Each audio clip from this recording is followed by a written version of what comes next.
정말 감동입니다. 마지막 날인데요. 하여튼 공릉동 교회 진짜 부러운 게 참 많네요. 우리 태능교회 성도님들 오늘 오지 말라고 그렇게 그랬는데도 또 오셔서 참 이 말하기가 좀 쉽지 않은데 어쨌든 한 주간 편안하게 설교할 수 있도록 도와주신 우리 부목사님들, 또 무엇보다 친형님처럼 정말 친절하고 따뜻하게 대해주신 우리 조석호 목사님, 또 사모님, 또 매 시간 순서자들과 또 특창을 통해서 정말 감동적인 찬양을 매 집회 때마다 들려주신 분들, 또 무엇보다 저녁마다 함께 해주신 모든 성도님들께 진심으로 감사를 드립니다. 월요일부터 안식일까지 제가 좌석을 보니까 안식일 조금 많지만 큰 차이가 없는 것 같아요. 이게 저한테 가장 큰 감동입니다. 제가 3년 동안 태능교회에서 뭐 동작이든 파주중앙교회이든 정말 저녁 예배를 위해서 강조하고 하는데 참 쉽지 않습니다. 그래서 이제는 시대가 이렇기 때문에 인정해야 되나 생각을 했는데 이번 사경회를 통해 또다시 제가 도전을 받고 돌아갑니다. 어쨌든 너무너무 헌신적이고 정말 여러 가지로 모범적으로 수범적으로 서중한 앞에 아름다운 교회로 나가고 있는 이 공릉동 교회가 한국 교회의 희망이 되어 주실 수 있기를 간절히 바라겠습니다. 오늘 뭐 수석 집사님 또 이야기 들어보니까 뭐 엄청나게 올해 또 뭔가를 할 것 같습니다. 네, 제가 특별히 한 주간 이 목사님의 레이저 같은 눈빛을 받으면서 저 뒤에서 얼마나 저를 뚫어지게 쳐다보시는지 얼마나 부담스러운지 모릅니다. 한 달간 제가 한편으로는 옛날 생각이 많이 났습니다. 이 목사님께 저런 예리한 눈빛으로 처음 목회를 나왔을 때 얼마나 엄하게 우리를 교육하셨는지 모릅니다. 채식을 강조하시고 목회자들은 정말 음식물 철저하게 구별해야 된다 말씀하시고 성도들의 모범이 되지 못하고 게으르게 목회한다는 소리가 들리면 바로 달려오셔서 조인트를 차겠다고 말씀하시던 그 엄하지만 우리를 정말 사랑하셨던 그 목사님의 모습이 한 주간 참 많이 생각이 났습니다. 이제 은퇴하시고 나면 정말 그 모습이 그리울 것 같습니다. 은퇴를 앞두고 계시기 때문에 이 성도님들이 한 번의 목사님 말씀이 더 아쉬울 텐데 제가 이 시간을 쓴다는 것이 한편으로는 좀 송구스럽기도 합니다. 어쨌든 그 목사님의 후배로서 또 열심히 한국 교회를 위해 또 서중한 앞회를 위해서 열심히 달려가도록 하겠습니다. 이제 마지막 말씀을 나눠야 되는데 한번 들어가 보도록 하겠습니다. 광야에서라고 하는 주제로 한 주간 말씀을 나눴는데 여기서 먼저 하나 결론을 지으면 이 광야라고 하는 곳은 애굽에서 잃어버린 하나님을 광야에서 다시금 찾고 만나는 경험을 하는 장소가 바로 광야입니다. 그래서 이 광야는 하나님을 만나서 하나님을 경험하며 배우는 학교예요. 근데 이 학교가 왜 이집트나 가나안이 아닌 광야에 대만 하는가? 왜 잃어버린 하나님을 이집트나 가나안에서 배우면 되지 왜 굳이 하나님께서 광야로 데려가서 고생하며 배우게 하시는가? 그 이유는 무엇 때문인가 하면 하나님에 대한 그 알문요 지식으로만이 아닌 경험을 통해서만이 배울 수 있기 때문이에요. 하나님은 우리의 머리나 눈이나 오감이 아닌 믿음을 통해서 또 삶을 통해서만 배우고 만날 수 있는 분이 하나님이에요. 그래서 광야로 가는 것입니다. 그래서 신앙은 책상이나 골방만이 아닌 오늘 우리 집사님께서 이렇게 수석 집사님께서 말씀하신 것처럼 삶의 현장과 연결이 되어야 됩니다. 그래야지만 우리 삶이 비로소 하나님을 경험하고 믿음을 훈련하는 현장 학교가 될 수 있는 것입니다. 그래서 만일 오늘 우리가 이 하나님을 교회에서는 계속 우리가 배우지만 삶을 통해서 경험으로 배우고 있지 못하다고 하면 우리는 이런 심각한 문제에 직면할 수 있다고 하는 것입니다. 호세아 4장 1절에 보면 하나님은 호세아를 통해서 당시 북이스라엘의 상태를 이렇게 말씀하고 있습니다. 이 말씀을 보면 하나님과 이스라엘 백성들 사이에 오해가 생겼다고 하는 것입니다. 이 말씀을 읽어보면 하나님께서 이 땅의 주민들과 논쟁을 벌이고 있는데 당시 그 땅에는 진실도 없고 인애도 없고 하나님을 아는 지식도 없다고 하는 것입니다. 다시 말해 이 말씀은 하나님께서 당시 이스라엘 백성들에게 너희들은 나를 지금 오해하고 있고 나에 대해 잘못 알고 있다. 계속 뭔가 하나님에 대해서 말을 하고 있지만 실제로 진짜 하나님에 대한 그런 지식이 없는 세상이라고 하는 거예요. 그래서 하나님께서 이스라엘 백성들과 논쟁하고 있다고 하는 그런 이야기가 쭉 나오는 겁니다. 여러분, 이 글을 쓴 호세아 선지자는 북방 이스라엘의 마지막 선지자입니다. 근데 멸망 직전 그때 북이스라엘의 모습은 하나님에 대한 오해로 꽉 차 있다고 증언하고 있습니다. 그래서 하나님이 호세아 선지자를 보내어서 그들을 구원하기 위한 마지막 시도를 하시는데, 그것이 바로 뭔가 하면 이 호세아를 통해서 진짜 하나님의 모습과 진짜 하나님이 그들을 어떻게 사랑하는지를 보여주는 것이었어요. 그래서 호세아에게 뭐라고 하죠? 고멜이라고 하는 창녀와 결혼하게 해서 이스라엘이 하나님을 떠나갈 때 그때 하나님의 마음이 어떤 마음인지 호세아를 통해서 어떻게든 절절하게 보여주려고 하셨다고 하는 것입니다. 그래서 호세아 6장 3절에 보면 뭐 어떤 말이 나오는가 하면, 우리가 여호와를 알아야 되는데 어떻게 알아야 된다? 힘써서. 그냥 아는 게 아니라, 그냥 이렇게 피상적으로 아는 게 아니라 힘써서 알자고 마지막으로 호소하시는데, 근데 이 북이스라엘은 하나님의 마음을 끝끝내 알지 못하게 되면서 하나님을 향해 돌아오지 못하게 되고, 그 결과 북이스라엘은 멸망하게 됩니다. 그때 호세아 11장 7절에 보면 그 애타는 하나님의 마음을 이렇게 표현하고 있습니다. 내 백성이 끝끝내 내게서 물러나가니 비록 그들을 불러 위에 계신 분에게로 돌아오라 할지라도 일어나는 자가 하나도 없다. 즉 호세아가 말하기를 북이스라엘은 끝끝내 하나님이 어떤 분인지를 알지 못했고, 그 결과 이 북이스라엘은 멸망했다고 하는 것입니다. 여러분, 요한복음 17장 3절에 보면 영생은 뭐라고 하죠? 유일하신 참 하나님과 그를 보내신 자 예수 그리스도를 아는 것에서, 거기서부터 시작되어진다고 합니다. 이 알면서 하나님과의 바른 관계가 만들어지고, 이 알미 깊어지면서 하나님과 영원히 동행하는 영생이 이루어지게 되는 것입니다. 그래서 우리가 하나님이 어떤 분인지를 모르면 하나님과의 바른 관계란 만들어질 수가 없습니다. 여러분, 예수님이 이 땅에 오신 목적도 이 하나님에 대한 오해로 가득 찬 세상에서 이 하나님과 이 세상 사이에 오해를 풀기 위해 오신 분이 바로 예수님이라고 합니다. 하나님이 어떤 분인지를 알려주기 위해서 이 땅에 오신 분이 바로 예수님이라고 하는 것입니다. 여러분, 다시 한번 우리 모두가 이 새해 벽두부터 하나님을 알기 위해 최선을 다할 수 있는 우리 공릉동교회 모든 성도들이 될 수 있기를 간절히 바라겠습니다.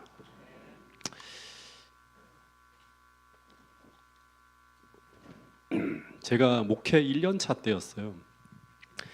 당시 청소년 부장님으로부터 전화를 한 통 받았는데, 그 내용이 뭐냐 그러면 사모 수양회 때 쓸 건데 사모님에게 전할 이 메시지를 담은 영상물을 하나 준비하라고 하는 거예요. 근데 제가 너무 잘 됐다고 생각했어요. 왜냐 그러면 결혼하고 난 이후 이때처럼 아내에게 고마운 적이 없는데 함께 막 뛰었거든요, 사역을 위해서. 근데 그때처럼 아내를 소홀히 대한 적도 없었습니다. 매일같이 방문을 다니면서 붙어 다니지만, 그러나 교회에 대한 대화만 오가지 아내에 대한 배려나 관심이나 아내가 얼마나 힘든지에 대한 거의 이야기를 묻지 못했습니다. 그러다 보니까 제 아내의 처지는 늘 교회 일에 밀려서 뒷전이었습니다.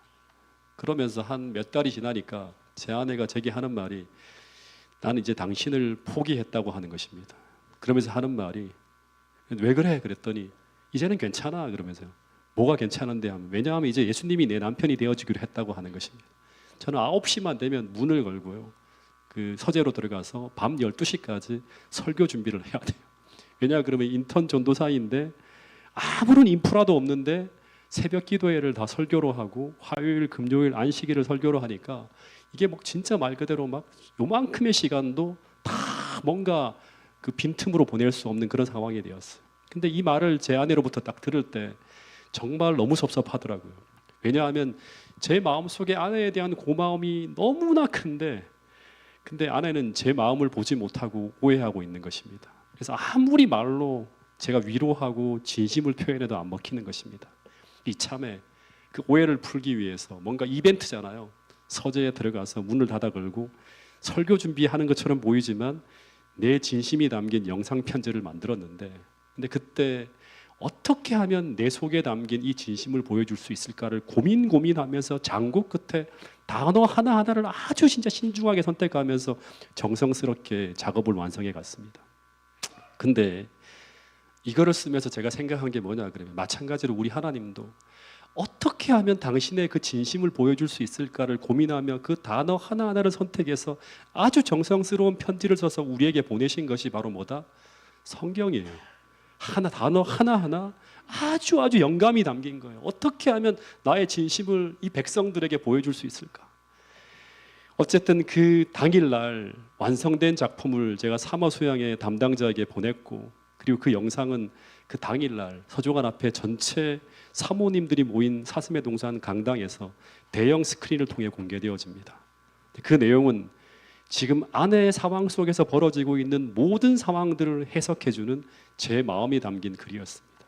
지금 내가 왜 이렇게 살고 있는지, 그리고 내가 내 아내에게 얼마나 감사해하고 있고 얼마나 고마워하고 있고 얼마나 사랑하고 있는지를 쭉 적었습니다. 그런데 이 진심이 담긴 사랑의 고백이 영상 편지로 아내에게 전달되어졌을 때 그때 어떤 일이 벌어졌을까요?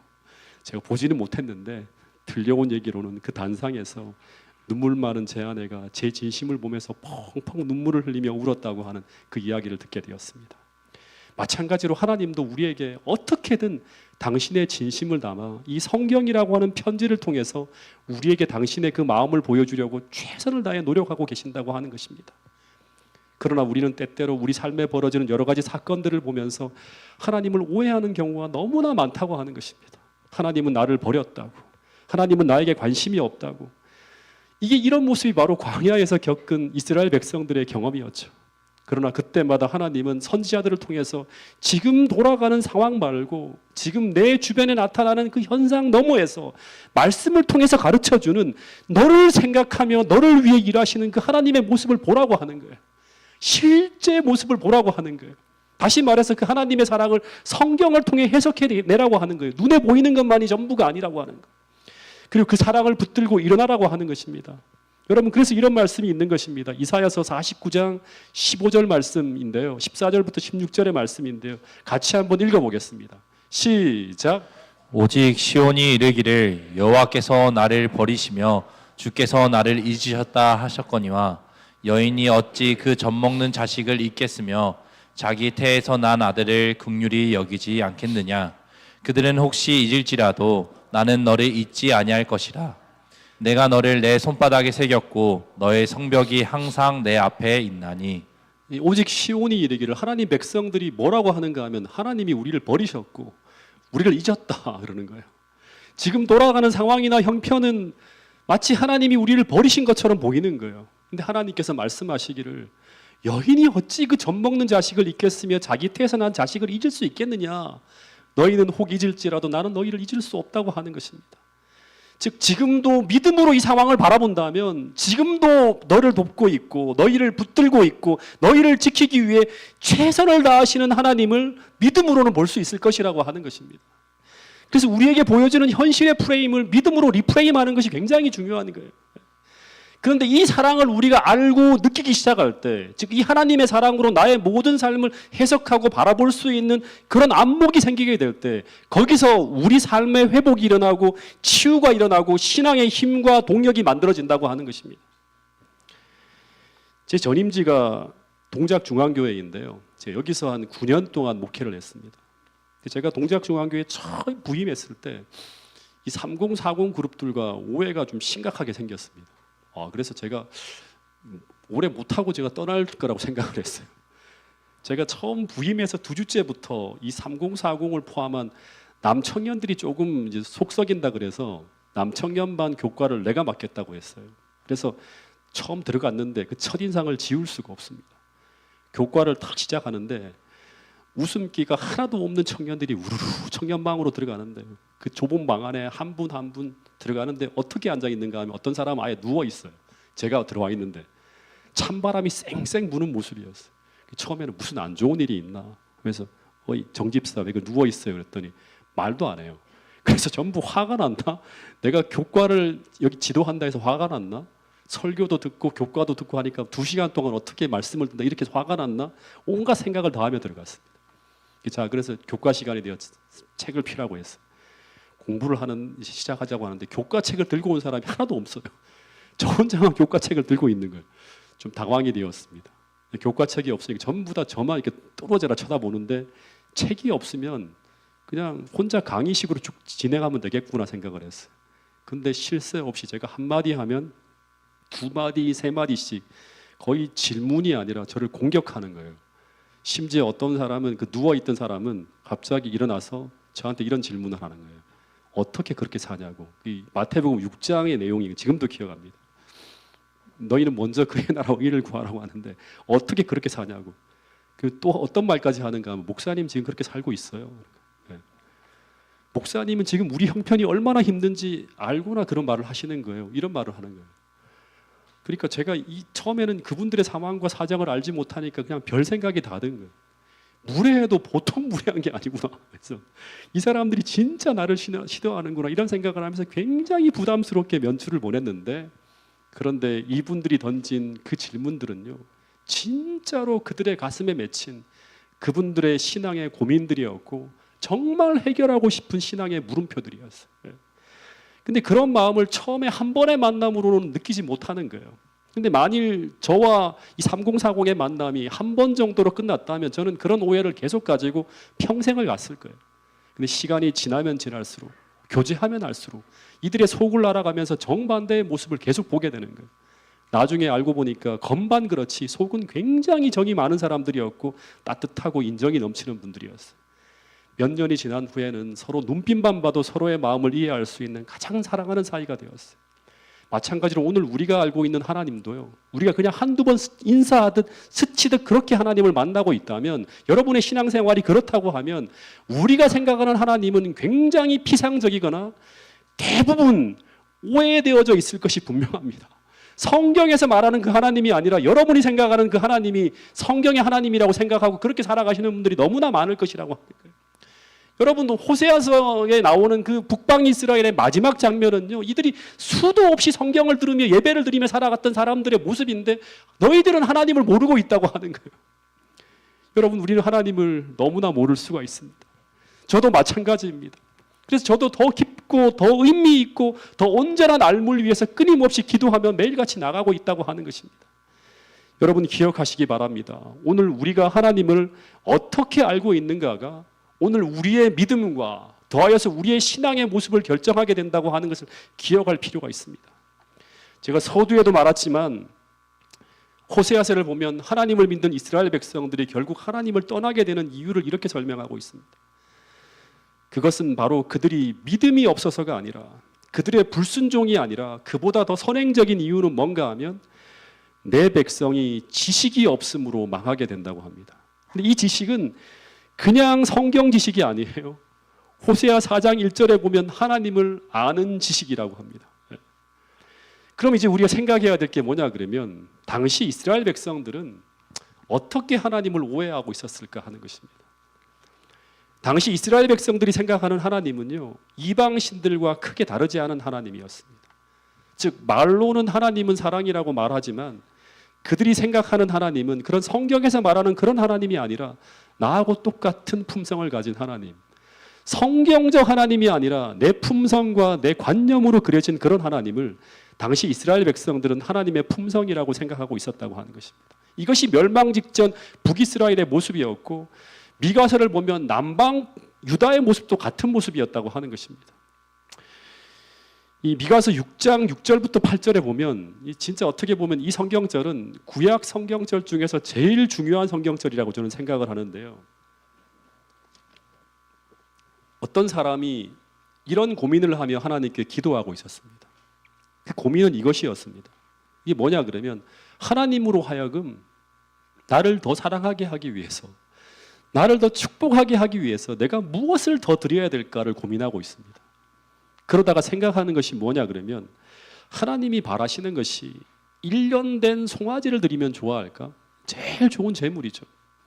그러다가 천천의 수양이나 만만의 강수 같은 기름을 드리면 기뻐하실까 하다가 심지어 어떤 생각까지 하는가 하면, 이방인들이 하는 것처럼 자신에게 가장 소중한 내 맏아들까지 이 인신공양을 드리면 나를 더 사랑해 주실까?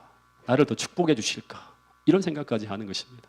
그러니까 이 구약시대 이스라엘 백성들은 구약의 제사 제도를 통해서 여호와 하나님을 어떻게 오해하고 있었는가 하면 이방신과 동일한 품성을 가진 분으로 오해하고 있었다고 하는 것입니다. 여러분, 하나님께서 정말로 이런 천천의 수양이나 만만의 강수 같은 기름을 드리면 하나님이 우리를 더 사랑해 주시고 더 축복해 주시는 그런 하나님일까요? 우리의 품성 속에는 그렇죠. 하나님이 정말 우리에게 바라는 것이 이런 엄청난 제사인가요? 하나님이 이 오해를 풀기 위해서 호세아 6장 6절에서 나는 인애를 원하고 제사를 원치 아니하며 이런 번제보다, 이런 천천의 강수 같은 기름과 만만의 수양보다 먼저는 너희가 하나님을 진정으로 알기를 원하신다고 말씀하고 있습니다. 너희가 진정으로 나를 알고 거기서 나오는 사랑으로 역사하는 믿음으로 이런 헌신을 하기를 바란다고 하는 것입니다. 내가 얼마나 너희를 위해서 모든 걸 다 주는지, 내가 얼마나 너희들에게 다 주기를 원하는지, 그 하나님의 어마어마한 사랑을 깨닫고 거기서 나오는 사랑으로, 거기에서 나오는 믿음으로 이런 헌신을 하기를 바라신다고 하는 것입니다. 그래서 구약의 제사 제도는 하나님이 얼마나 그들을 사랑하는지를 알게 하기 위해 만들어 놓은 거예요. 그래서 이제 이 사람의 이런 고민 어린 기도에 대한 하늘의 대답이 이렇게 들려왔다고 합니다. 미가서 6장 8절 말씀은 같이 한번 읽어보겠습니다. 시작. 이 주께서 선한 것이 무엇임을 내게 보이셨나니 여호와께서 내게 구하시는 것은 오직 정의를 행하며 인자를 사랑하며 겸손히 내 하나님과 함께 행하는 것이 아니냐. 사람아, 주께서 선한 것이 무엇임을 내게 보이셨나니, 하나님이 진짜 바라시는 것이 무엇인지 내게 보이셨는데 그것이 무엇인가 하면 여호와께서 내게 구하시는 것은 그런 것이 아니라 천천의 기름과 만만의 강수 같은 기름이 아니라 오직 공의를 행하며 인자를 사랑하며 겸손히 내 하나님과 함께 행하는 것이라고 말씀하고 있습니다. 하나님이 우리에게 구하시는 것의 전부는 우리가 하나님을 알고 그분을 사랑해서 기쁨으로, 즐거움으로, 행복하게 자원하는 마음으로 하나님과 영원히 함께 행하는 것, 동행하는 것, 이것이 하나님께서 우리에게 구하시는 것의 전부라고 하는 것입니다. 이것을 알려주기 위해서 주님이 이 땅에 오신 것이고 그것을 위해 제사제도가 있고 그것 때문에 율법이 있는 것입니다. 창세기 5장에 보면 이 아담의 후예들의 이야기가 나오다가 기사가 쭉쭉 나온 게 있어요. 누가 뭘 낳고 하다가 갑자기 에녹에 대한 기사에서는 스토리가 나옵니다. 짧은 스토리가 되게 중요하고 의미심장하기 때문에 이 사람의 이야기를 그냥 단순하게 기록하지 않고 스토리를 기록해 놨습니다. 근데 여기 보면 에녹이라고 하는 사람은 300년 동안 하나님과 동행했다고 하는 기록이 나옵니다. 근데 본문을 보면 이 에녹이 처음부터 하나님과 동행했다고 하지 않고 65년 동안은 하나님과 동행하지 못하고 어떤 때는 슬럼프도 찾아오고 하다가 진짜 그의 신앙에 불을 붙인 한 사건, 일대 전환점을 이룬 계기가 있었는데 그 계기가 무엇인가 하면 에녹이 무드셀라를 낳은 후라고 합니다. 그럼 진짜 중요한 게 뭐냐? 그럼 이 무드셀라를 낳은 후에 그러면 에녹에게 어떤 일이 있었을까? 그의 신앙의 결정적 전환점이 되었던 이 무드셀라가 태어났던 것은 에녹에게는 어떤 일이 벌어졌기 때문에 이런 일이 벌어졌을까 생각할 수 있겠죠. 그러면 제가 묵상을 하다가 하나 생각한 게 뭐냐 그러면 우리 큰아이가 처음 태어날 때 그때 저는 굉장히 특별한 경험을 하게 되었습니다. 당시 아이가 태어났을 때 병원에서는 제게 의무적인 예방접종을 쭉 시켜서 그걸 다 했어요.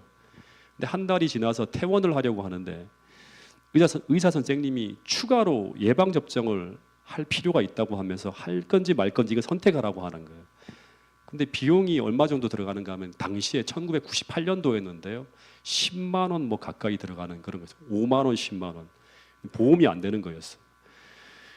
그래서 이게 예방접종을 안 하면 어떻게 되냐고 물었어요. 그랬더니 병명들을 얘기 들었는데 하나도 지금도 기억이 안 날 정도로 희귀한 병들이에요. 어떻게 예방접종을 안 하면 어떻게 되냐고 물었더니 그랬더니 의사 선생님이 하시는 말씀이 이 예방접종을 안 하면 우리 아이가 그 병에 걸릴 확률이 10만 명당 1명 정도로 걸릴 수 있는 아주 희귀한 병이라고 하는 거예요. 그러니까 사라져가는 병이죠. 근데 제가 그 예방접종을 했겠습니까? 안 했겠습니까? 사모나 저나 자동으로 다 그거 맞춰달라고 했어요. 비용이 얼마나 들어가든 다 해달라고 했어요. 왜냐하면 저희는 무슨 선택의 여지가 없었어요. 비용이 얼마나 들든 감염 가능성이 10만 분의 1, 100만 분의 1 할 때 의사가 말하는 100만 분의 10만 분의라고 하는 말에는 하나도 관심이 없고 제 마음에 쏠리는 건 뭐냐 그러면 1이라고 하는 숫자였어요.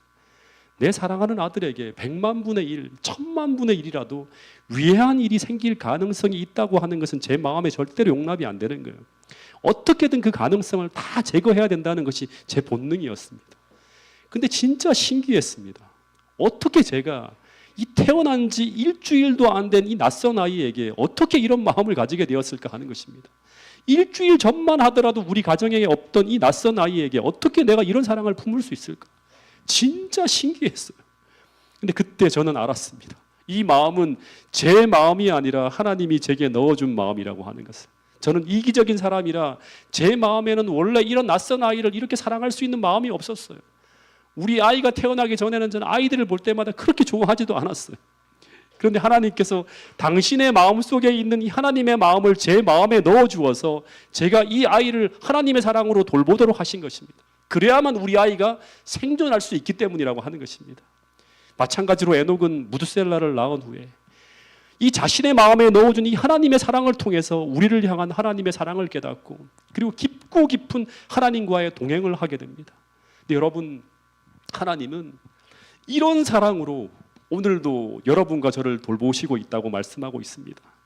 성경은 말하기를 하나님은 우리에게 위해한 일은 불행한 일은 단 하나라도 일어나기를 원치 않으시는 그 마음이 우리를 향한 하나님의 진짜 마음이라고 소개하고 있습니다. 다시 말해서 하나님은 우리를 모든 불행으로부터 지켜주기를 원하신다고 합니다. 그래서 이 성경에 보면 눈동자같이 지켜준다. 어떻게 하면 그렇게 세심하게 너희를 돌본다고 하는 걸 표현할 수 있을까? 단어 하나하나를 생각하다가 눈동자같이 너희를 지켜줄 거야. 세심한 관심으로 우리를 돌보고 있다. 이런 표현들을, 이런 사랑의 표현을 끊임없이 성경을 통해서 우리에게 알려주고 있다고 하는 것입니다. 그러나 우리에겐 여전히 어려움이 찾아옵니다. 질병도 찾아오고 슬픈 일도 찾아옵니다. 그래서 우리는 아파하고 슬퍼합니다.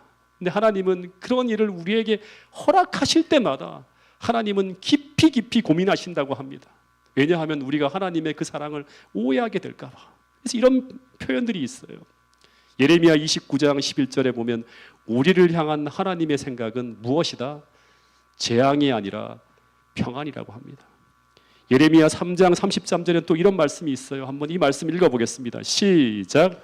주께서 인생으로 고생하게 하시며 근심하게 하심은 본심이 아니시로다.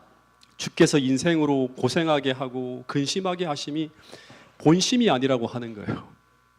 이것이 바로 광야 같은 인생길을 걸어가는 우리를 향하신 하나님의 마음이라고 합니다. 다시 말해서 우리에게 고난이 허락된 목적은 고생이 아니라 학습이고 하늘에서 영원히 함께 살기 위한 믿음을 만들어내기 위해서 그 모든 것이 허락되어진다고 말씀하고 있는 것입니다. 제가 3남 2녀 중 막내로 태어났는데요. 제 바로 위에 형과 저의 나이 차이가 7년 차이가 납니다. 형님은 64년생이고 저는 71년생입니다.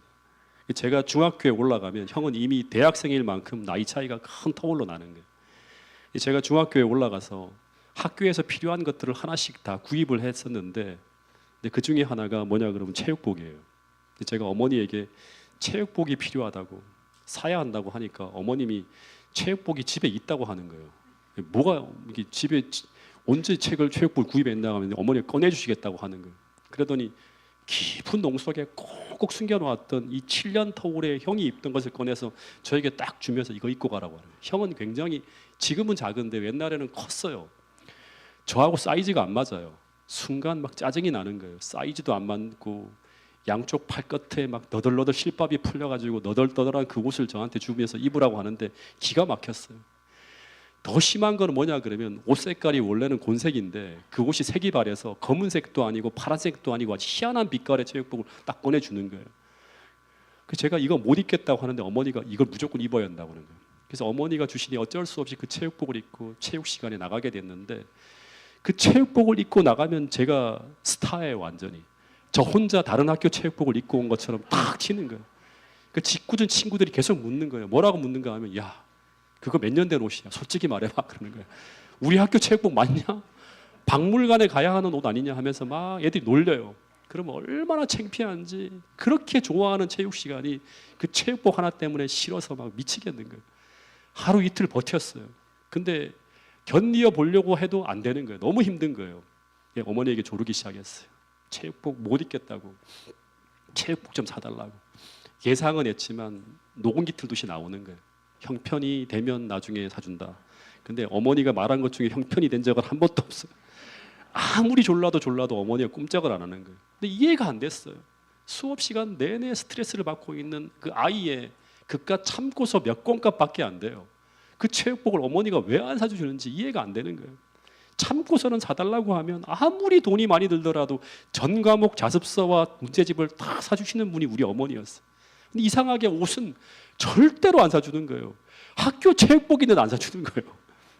여러분, 우리도 하나님을 이렇게 오해할 때가 있지 않습니까? 정말 쉽게 우리에게 들어주실 수 있을 것 같은 그 기도를 들어주시지 않고 우리를 힘들게 하시는 것처럼 보일 때가 있어요. 더하여 그것이 내게 꼭 필요한 것인데, 그것이 허락되어져야 되는데 허락이 안 될 때 우리는 하나님의 품성을 저처럼 오해할 수가 있습니다. 이것이 광야에서 벌어진 이스라엘 백성들의 모습이었죠.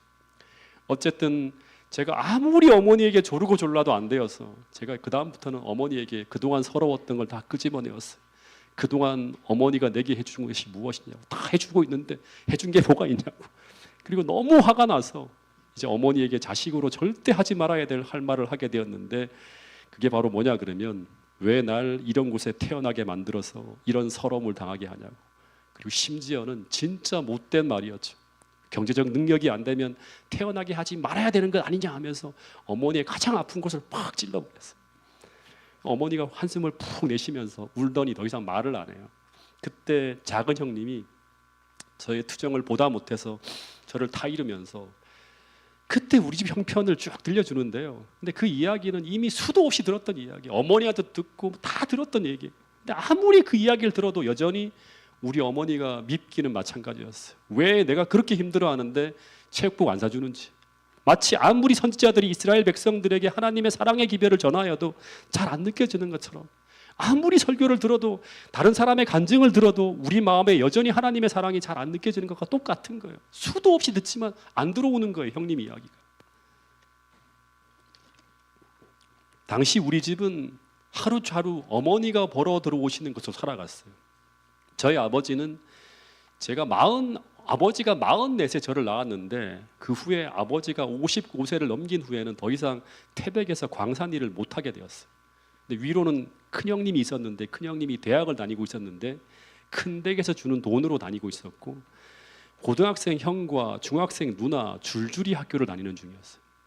근데 거기에서 돈이 나올 곳은 어머니밖에 없었어요. 근데 어머니는 어떻게 생계를 유지했는가 하면, 머리에 이고 나간 계란을, 우리 집이 계란집 파는 집이었어요. 근데 우리 집이 정식으로 뭐 저거를 내놓고 상점으로 파는 게 아니라 어머니가 한 20판 정도 이렇게 도매상에서 떼가지고 와서 어머니가 직접 머리 이고 나가서 파는 거예요. 딱 한 20판 정도 집에 갖다 놓고, 그러면 하루에 한 10판 뭐 20판 팔아오면 한 판에 200원 300원 남는 것 같은데, 그 몇천 원으로 5남매가 학교도 다니고 하루를 살아가는 것이 우리 집 형편이었습니다. 지금 생각해도 1985년 당시 우리 집은요, 보통 태백에서 경기가 잘 나가서 대부분 다 그래도 경제적으로 힘들지 않게 살아가는데, 제 친구들과 비교하면 이루 말할 수 없을 정도로 힘든 상황이 우리 집 상황이었어요. 그러니까 어머니가 벌어오시는 그 하루하루 수입으로 하루하루를 지내는 형편이었기 때문에, 만약 어머니가 탈이라도 나면 가정이 올스톱 되는 거예요. 그럼에도 불구하고 어머니는 이 계란만 파는 걸로 안 되는 거예요. 그래서 그 지친 몸으로 저녁에는 남의 집 빨래도 하시고 식당 일까지 하면서 우리 아이들의 뒷바라지를 쭉 하는 거였어요. 근데 그런 형편인데도 정말 놀라웠던 것은, 어머니는 혹시 제가 공부하는데 걱정할까 봐 그런 내색을 전혀 안 해요. 문제집 사달라고 하면 두말 않고 다 사주시는데, 당시 전 과목 문제집 자습서를 다 갖추고 공부하는 친구는 우리 반에 몇 안 되었습니다. 그 중에 하나가 저였어요. 몇 번은 자습서가 필요하다고 돈 달라고 했는데, 돈이 없으시면 잠깐 기다리라고 한 후에 옆집 가서 빌려서라도 그래서 사주시는 거예요. 이게 우리 어머니예요. 그래서 어머니는 제가 자유롭게 공부할 수 있도록 어머니가 할 수 있는 최선을 다하면서 죽을 헌신을 다하고 계셨어요. 근데 그것을 느끼지 못하고 알지 못하기 때문에 저는 이스라엘 백성들처럼 조금만 힘들고 불편해지면, 조금만 우리 생애에 어려움이 찾아오면 계속 원망하고 불평하는 거예요. 왜 이렇게 못해주냐고 하면서, 죽을 고생을 하면서 보이지 않는 곳에서 막 하나님이 도와주고 있는데도 왜 이렇게 살게 하냐고 계속 하는 거예요. 근데 중학교 1학년 여름방학 때였습니다. 저는 이때 철이 들어요. 저는 이날 일을 잊지 못합니다. 어느 날 저녁이었는데 친구들하고 하루 종일 놀고요. 그리고 돌아오면 지금도 기억에 쭈쭈바를 이렇게 빨고 있었던 것 같아요. 신나게 빨면서 집으로 돌아오는데 어머니가 계란을 팔기 위해서 계란을 이고 동네 집집을 돌아다니는 모습이 보이는 거예요. 맨날 보는 모습인데 친구들이 같이 옆에 있으니까 어머니의 그 모습이 너무나 남루해서 보기 싫었어요. 그래서 어머니의 그 초라한 행색을 보기 싫어서 어머니가 친구들하고 빨리 헤어지고 난 다음에 어머니가 들어가는 집을 돌아서 뒤쪽으로 빨리 집에 지나가려고 했어요. 근데 저는 이날 전까지 어머니가 계란을 파시면서 어떤 수모를 당하시는지, 남의 집 빨래를 하면서 어떤 일을 겪으시는지, 식당 일을 하면서 어떤 괴로움이 있었는지 그때까지는 전혀 몰랐어요. 듣기만 해도 그냥 뭐 별로 느껴지지 않는 거예요. 즉 우리를 먹여 살리기 위해서, 우리 뒷바라지를 하기 위해서 어머니가 어떤 고통을 당하면서 그 일을 하고 있는지 전혀 몰랐어요. 여러분, 마찬가지로 우리가 회심하지 않으면, 성령께서 하나님의 사랑을 우리 마음속에 부어주지 않으면 우리 하나님께서 어떤 희생과 사랑으로 우리를 돌보아 오셨는지, 그리고 지금도 우리를 어떤 희생과 사랑으로 우리를 돌보고 계시는지 우리는 전혀 모를 수가 있다고 하는 것입니다. 그래서 우리는 하나님의 사랑과 희생에 대해서 찬양을 하고 노래를 형식적으로 부를 수 있지만 전혀 감사하지 않을 수 있다고 하는 것입니다. 근데 그것을 알게 되는 것이 뭔가 하면 눈이 떠지는 거예요. 성령의 안약이 발려지는 거예요. 그걸 가지고 거듭남이라고 하는 거예요. 그때부터 천국이 모이기 시작하고, 그때부터 율법이 새롭게 대해지는 것이고, 하나님의 명령이 새롭게 우리에게 다가오게 되는 것입니다. 이것이 바로 우리 인생의 철이 드는 것입니다. 근데 그날 저는 어머니가 들어간 그 집을 빠르게 지나가다가 그 집안에서 들려오는 소리를 듣는데, 이렇게 블록이 이렇게 있어요. 이렇게 지나가는데 어머니의 소리가 들려오는데 갑자기 제가 걸음을 멈추게 되는 거예요. 우리 어머니가 한 젊은 세대에게 막 큰 소리로 이렇게 막 혼나고 있는 모습이 보이는 거예요. 젊은 세대기 어머니에게 막 소리를 지르는 거예요. 한 30대쯤 돼 보이는 여자인데 자신의 어머니 뻘 되는 우리 어머니에게 막 소리를 지르면서 야단을 치는데, 그 내용은 뭔가 하면 지난번 계란의 상태가 하나같이 좋지 않았다고 하는 거예요. 그러면서 어머니에게 어떻게 이런 계란을 돈을 받고 팔 수 있냐고, 여름이니까 자꾸 상하는 거예요. 그래서 아줌마 양심이 있어야지 하면서 소리를 지르는데, 근데 어머니가 그 젊은 여자 앞에서 마치 큰 죄인처럼 아무 말도 못하고 머리를 숙이고만 있는 거예요. 근데 그 어머니의 모습이 사춘기 소년의 마음에 잊을 수 없는 장면이 되어서 탁 담겨버립니다. 어머니가 한참을 타박을 당하신 후에 그 집에서 나오는 모습을 보았는데, 순간 어머니의 그 지친 표정이, 햇빛에 그을린 고단한 얼굴, 그리고 머리에 팔지 못한 무거운 계란을 하나도 못 내려놓고 또 들고 나오는 그 모습을 보는데, 그것이 얼마나 슬프게 보이는지 그냥 가슴에 미어져서 더 이상 볼 수가 없었어요.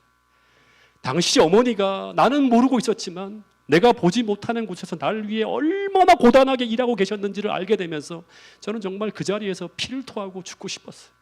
그때부터 참고서 한 권과 내가 입고 있는 옷 하나가 완전히 다르게 보이기 시작하는 거예요. 내가 그동안 무슨 짓을 하고 살아왔는가. 완전히 입에 물고 있는 이 쭈쭈바의 단맛이 다 사라지고요. 집으로 뛰어 들어가서 연탄 창고에 처박혀서 그냥 계속 울었어요. 마치 베드로처럼 그 겟세마네 동산에서 내가 그동안 무슨 짓을 하고 있었는지를 비로소 깨닫게 되었을 때 그가 그 자리에서 통곡하며 죽고 싶었다고 했던 것과 같은 마음이었어요. 창고에서 계속 울고 또 울었어요. 근데 어머니의 이러한 사랑의 모습을 바라보게 되었을 때, 다시 말해서 그냥 피상적으로 보여지는 그런 사랑이 아니라, 형님에게서 수도 없이 들은 그런 이야기가 아니라, 누구에게 들은 그런 이야기가 아니라, 내가 직접 눈으로 본 사랑, 이 바닥에서부터 느껴오는 그 어머니에 대한 나를 향한 진짜 사랑과 어머니의 진심을 보게 되었을 때 저의 삶은 180도 달라지게 됩니다. 완전히 혁명처럼 달라져요. 모든 사람이 알아요. 제가 중학교 1학년 때의 모습과 2학년 때의 모습이 완전 달라지는 거예요. 왜냐 그러면 전 그때부터 결심했어요. 더 이상 어머니를 슬프게 하지 않겠다고 결심했는데, 그 결심 중에 하나가 뭐냐 그러면 어머니를 어떻게 하면 기쁘게 할 수 있을까 했어요. 학생이잖아요. 저는 고등학교 졸업 전까지 그 당시 중고등학교 학생 절반 이상이 술과 담배와 당구장을 출입하던 그 시기에 전 어머니를 생각하면서 술, 담배, 당구장 절대 들어가지 않았어요. 졸업할 때까지. 신앙이 없었지만. 여러분, 우리가 정말로 거듭나게 되면 하나님의 율법을 우리는 이렇게 지키게 됩니다. 하라고 선생님들이 말해서 하는 게 아니라 이렇게 지키게 된다고 하는 것입니다. 그리고 또 하나, 어머니를 기쁘게 해드릴 수 있는 것이 무엇일까를 생각했는데 하나밖에 없더라고요. 그때부터 공부를 하기 시작하는데 제 생활 기록부 중에 중학교 1학년 때와 중학교 2학년 초까지 변화가 없던 성적이 그냥 올라가는 것이 아니라 혁명적으로 바뀝니다. 중학교 1학년 때 800명 중에 310등, 280등 하던 제가 최상위권까지 올라갑니다. 단 1년 만에 미치도록 공부하는 거예요. 모든 사람들이 놀라는 일이 벌어지는 거예요. 중학교 1학년 담임 선생님이 중학교 3학년 때 또 만나게 되는데 어떻게 너 이렇게 바뀌었냐 하는 거예요. 그때 누구든지 제게 왜 이런 일이 벌어졌는가를 물어보면 저는 무조건 어머니를 기쁘게 해드리기 위해서라고 말을 합니다. 여러분, 우리가 정말 거듭나게 되면 우리의 생활을 보고 사람들은 물어봅니다. 어떻게 이런 일이 벌어졌냐고.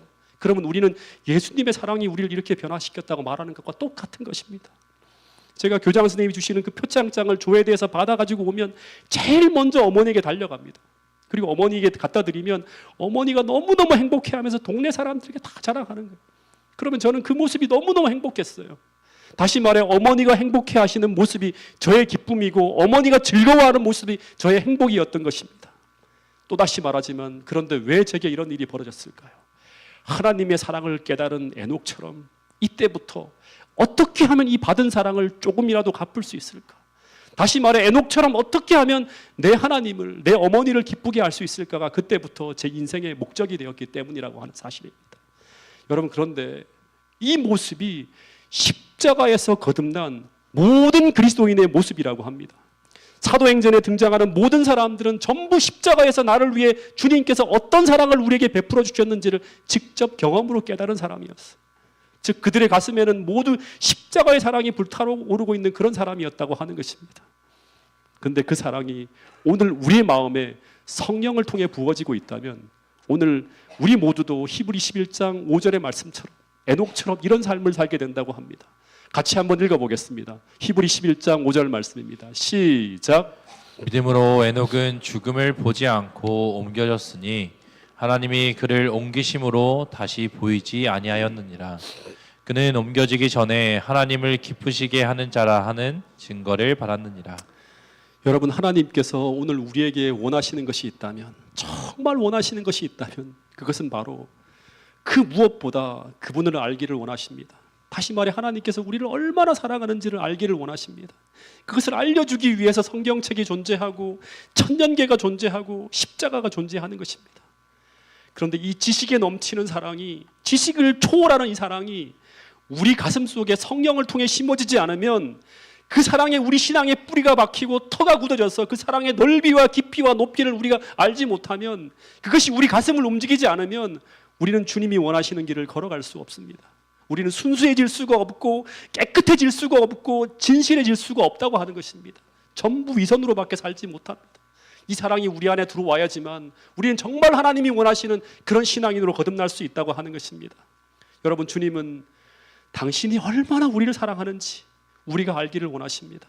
그래서 그분과 함께 영원히 헤어지지 않고 하늘에서 영원히 함께 살기를 바라신다고 하는 것입니다. 이 사랑이 영원히 여러분의 마음에 불타올라서 평생 신나가는 것이 행복한 사람, 평생 그분과 동행하는 것이 행복한 그런 에녹과 같은 사람들로 우리 모두가 변화되어지길 간절히 바랍니다. 그래야지만 우리는 살아서 주님과 함께 하늘에 올라갈 수 있는 그런 신앙인으로 살아갈 수 있다고 하는 것입니다. 이 광야 같은 세상을 행복하게 기쁘게 살기 위해서 오늘도 성령을 통해서 우리 모두의 가슴 속에 하나님의 그 불타는 사랑이 부어지게 되기를 간절히 바라면서 오늘 말씀을 줄이도록 하겠습니다.